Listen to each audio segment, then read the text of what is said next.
મેં exactly 3 મંથમાં 1000 subscriber gain observe કર્યું કે એ વાળા વિડીયોઝ મારા ખાસા ચાલે છે. એક્સક્યુઝ ઘણા બધા ઓળખતું નથી. તો આપણે જે બી વસ્તુ પોસ્ટ કરીએ લોંગ વિડીયોમાં, શું તમે પણ કન્ટેન્ટ ક્રિએશન કરવા માંગો છો અથવા તો ન્યૂ ક્રિએટર છો, તો આ વિડીયો તમારા માટે છે.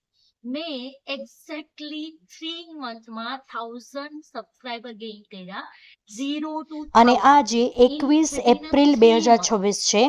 મેં એક્ઝેક્ટલી 21 જાન્યુઆરી 2026 થી રેગ્યુલરલી પોસ્ટ કરવાનું સ્ટાર્ટ કરેલું, કન્ટેન્ટ ક્રિએશન સ્ટાર્ટ કરેલું. It means within exactly 3 month મારે 1000 સબસ્ક્રાઇબર થઈ ગયા છે. તમે મારી ચેનલ પર જઈને એકવાર ચેક કરી શકો છો.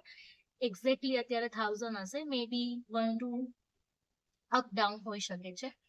બટ 3 મંથમાં મેં 0 થી 1000 કઈ રીતના ગેઇન કર્યો, હું પોઈન્ટ વાઇઝ તમને આ વિડીયોમાં કહીશ.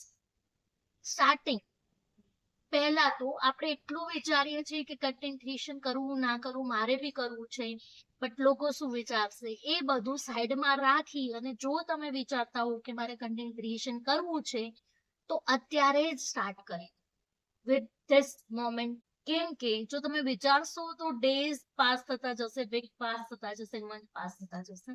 એટલે જો તમે સિરિયસ હો તો આજથી સ્ટાર્ટ કરી. બીજી વસ્તુ એ, મેં સ્ટાર્ટિંગમાં સબસ્ક્રાઇબર ગેઇન કર્યા શોર્ટ્સ વિડીયો, અને બનાવવાના બી ઈઝી રહે. એક પ્લસ પોઈન્ટ એ છે કે શોર્ટ્સ વિડીયો છે એ તમે દિવસના ઇઝીલી, તમારી પાસે થોડો પણ ટાઈમ હોય તો બી તમે બનાવી શકો. તો સ્ટાર્ટિંગના ફ્યુ 15 to 20 ડેઝ મેં શોર્ટ્સ વિડીયો જ બનાવ્યા અને એ જ મેં અપલોડ કર્યા છે યુટ્યુબ પર. હવે બીજી વસ્તુ એ છે કે શોર્ટ્સ વિડીયો છે એમાં તમને વિચારે કે મેં નીઝ આ સિલેક્ટ કરી છે તો હું એના અકોર્ડિંગ વિડીયોઝ બનાવું. તો મેં પેલા સ્ટાર્ટિંગમાં નીઝ સિલેક્ટ કરી હતી કે મોમ્સ રિલેટેડ વિડીયોઝ બનાવીશ, કેમ કે મેં રિસન્ટલી બેબીને બોર્ન આપ્યો હતો, તો ન્યૂ મધર રિલેટેડ ને એ રિલેટેડ મારા માઇન્ડમાં હતું. તો ઇન બિટવીન મેં એકાદો બે ફેમિલી રિલેટેડ વિડીયોઝ મૂક્યા અને એકાદા બે સાસુ વહુ રિલેટેડ મૂક્યા. તો મેં ઓબ્ઝર્વ કર્યું કે એ વાળા વિડીયોઝ મારા ખાસા ચાલે છે, મોમ્સ વાળા બી ચાલે છે, પણ આની કમ્પેરમાં એ ઓછા ચાલે છે. તો મેં ડાયરેક્ટલી ઓબ્ઝર્વ કરી અને એમાં મેં થોડું શિફ્ટ કરી દીધું મારું ફોકસ. મતલબ કે હું મોમ્સ વાળા બી કન્ટેન્ટ શેર કરું, પણ વીકમાં 2-4 વિડીયોઝ ફેમિલી કે સાસુ રિલેટેડ બી હું મૂકવા માંડી.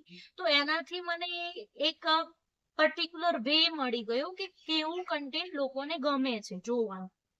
તો આ રીતના તમારે 15 to 20 ડેઝ વાળા તમારા વિડીયોઝ છે એના પર તમારે એનાલિસિસ કરવાનું કે કયા ટાઈપનું વિડીયોઝ ચાલે છે, તો એ ટાઈપના વિડીયોઝ બનાવવાનું સ્ટાર્ટ કરવાનું.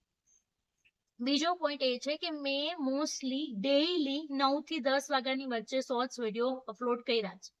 તો તમે બી દિવસના કોઈ બી એક ટાઈમ પકડી લો, પછી એ જ ટાઈમ પર ડેઈલી અપલોડ કરવાનું. ક્યારેક તમને એવું થાય કે આજે મને નહીં કરવું, તમારી પાસે એક્સક્યુઝ ઘણા બધા હશે વિડીયો અપલોડ ના કરવાના, બટ ગમે એ થાય એક વિડીયો તો અપલોડ કરવાનું. શોર્ટ્સ વિડીયો એક ડેઈલી અપલોડ કરવાનો, એક બી દિવસ સ્કીપ નહીં કરવાનો.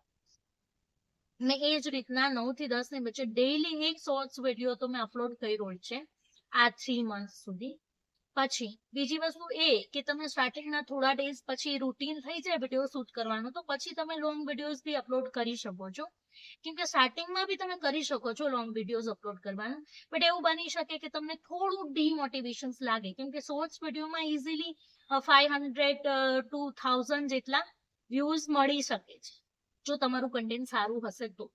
બટ લોંગ વિડીયોઝમાં એવું બની શકે કે એક અઠવાડિયું 10 દિવસ સુધી બી તમને 30 થી 50 જેટલા જ વ્યૂ મળે લોંગ વિડીયોમાં. તો એ સ્ટાર્ટિંગના ફેઝમાં આપણને થોડું ડિમોટિવેશન જેવું લાગે કે ભાઈ કોઈ વિડીયોઝ મારા જોતું નથી, જ્યારે બીજા લોકોએ લોંગ વિડીયોઝ અપલોડ કર્યો હોય તો વિધિન 1 અવર એ લોકોને લાખોમાં વ્યૂ મળતા હોય છે.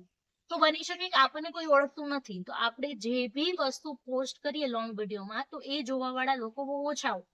એમાંથી બી તમારું કન્ટેન્ટ કોઈને ગમે ના ગમે એટલે એમાં વ્યૂઝ ઓછા આવી શકે, પણ શોર્ટ્સ વિડીયોમાં વ્યૂઝ મળી જશે જો તમારું કન્ટેન્ટ સારું હશે તો.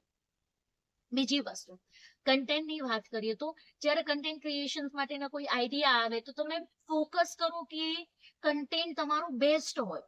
કેમ ના તો તમે ફોકસ કરો એના બેકગ્રાઉન્ડ પર, ના તો તમારા ક્લોથ, મેકઅપ, કોઈ બી વસ્તુ પર નહીં. હા, તમે એના રિલેટેડ વિડીયોઝ બનાવતા હોય તો બટ ઓબ્વિયસ છે કે તમે મેકઅપ કે કોઈ પ્રોડક્ટ્સ વિશે કરતા હોય તો તમારે ગુડ લુકિંગ દેખાવું સારી વસ્તુ છે. પણ જો તમે કન્ટેન્ટ ક્રિએશન કરતા હોય એ ટાઈપનું કે ભાઈ લોકોને એન્ટરટેનમેન્ટ મળે, તમારી સ્ટોરી શેર કરવા માંગતા હોય તો બને ત્યાં સુધી તમે જેવા છો, તમે તમારી જે લાઈફસ્ટાઈલ છે તમે સિમ્પલ વેમાં જેટલું બની શકે એટલું નેચરલ વેમાં પ્રેઝન્ટ કરો.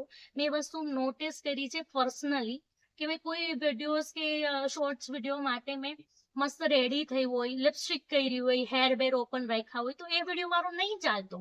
પણ ઘણા વિડીયોમાં મેં ખાલી ઘરે જ નેટરસ પહેરેલો હોય અને એમનામ જ કોઈ વિડીયો શૂટ કરી લીધો હોય, એ વિડીયોમાં ખાસા વ્યૂ આવે છે, ઇવન ક્લિયરિટી ના હોવા છતાં પણ.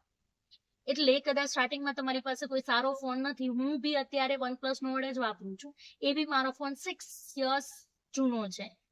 તો પણ જ્યારે ક્લિયરિટી ઠીકઠાક હશે પણ તમારું કન્ટેન્ટ બહુ સારું હશે, અને એક વસ્તુ નોટ કરજો કે ઓડિયો બી સારો હોવો જોઈએ, એટલીસ્ટ ઓડિબલ ઓડિયો હોવો જોઈએ કે કોઈ સાંભળી શકે, કેમ કે તમારા અવાજથી જ લોકો તમારી જોડે વધારે કનેક્ટ થશે એવું પર્સનલી બિલીવ કરું છું. તો એક અવાજ છે અને તમે જેવા નેચરલી છો એવું તમે પ્રેઝન્ટ કરશો તો બી લોકો ઇઝીલી તમારી જોડે કનેક્ટ કરશે. બીજી વસ્તુ એ લેંગ્વેજની છે. જો તમે હજુ ડિસાઇડ ના કર્યું હોય કે ભાઈ તમારે કન્ટેન્ટ ક્રિએશન કઈ લેંગ્વેજ પર કરવું છે, તો હું સજેસ્ટ કરી પર્સનલી મારા એક્સપિરિયન્સ પ્રમાણે કે તમે તમારી નેટિવ લેંગ્વેજ થી સ્ટાર્ટ કરો, પછી તમે કદાચ હિન્દીમાં સ્વિચ કરો તો ચાલશે. મેં પહેલા એવું સ્ટાર્ટિંગમાં હિન્દીમાં થોડા વિડીયોઝ બનાવ્યા હતા પણ મને એ ફીલ નથી આવતી જે આપણે આપણી પોતાની નેટિવ લેંગ્વેજમાં ઇઝીલી ટોક કરી શકીએ, આપણા ફિલિંગ્સ, ઇમોશન્સ બતાવી શકીએ, એવું મને હિન્દીમાં નહોતું ફીલ થતું. તો એટલા માટે મેં જ્યારે ગુજરાતીમાં સ્વિચ કર્યું મારી પોતાની નેટિવ લેંગ્વેજમાં, તો મને ડાયરેક્ટલી લોકો જોડે કનેક્શન્સ ફીલ થયું અને મને લાગે છે એ મારા જે વ્યુઅર્સ છે એને બી મારી જોડે કનેક્શન્સ ફીલ થયું, કેમ કે ગુજરાતીમાં સ્વિચ કર્યા પછી એ મારો ટર્નિંગ પોઈન્ટ જ તમે કહી શકો. એ પછી મને સબસ્ક્રાઈબર ગેઇન થવાના સ્ટાર્ટ થઈ ગયા ઇઝીલી. તો એક વસ્તુ એ બી છે કે તમે જે લેંગ્વેજમાં કમ્ફર્ટેબલ છો, તમે તમારા ઇમોશન્સ તમે જે બતાવવા માંગો છો એ ઇઝીલી કોઈ સુધી પહોંચી શકતું હોય એ લેંગ્વેજમાં કન્ટેન્ટ ક્રિએશન સ્ટાર્ટ કરો. હવે લાસ્ટ એક વસ્તુ કે મારા સબસ્ક્રાઈબર 1000 કમ્પ્લીટ થઈ ગયા છે બટ હજુ બી મારી ચેનલ મોનિટાઈઝ નથી થઈ, અને એ પાછળનું રીઝન પણ હું પોતે જ છું. મેં ખાસી એવી મિસ્ટેક કરી છે આ 3 મંથમાં જે નથી કરવી જોઈતી. જો કદાચ એ મિસ્ટેક્સ મેં અવોઇડ કરી હોત તો અત્યારે મારી ચેનલ ઇઝીલી મોનિટાઈઝ થઈ ગઈ હોત. તો મેં કઈ મિસ્ટેક કરી છે એ વસ્તુ માટે હું પાર્ટ 2 વાળો વિડીયો પોસ્ટ કરવાની છું કાલે. તો કનેક્ટ રહેજો મારી જોડે, સબસ્ક્રાઇબ કરો મારી ચેનલને. આવા જ વિડીયોઝ અથવા આ જ ટાઈપનું ગાઈડન્સ માટે પ્લીઝ કોમેન્ટ કરજો વિડીયોની નીચે. Thank you. All the best.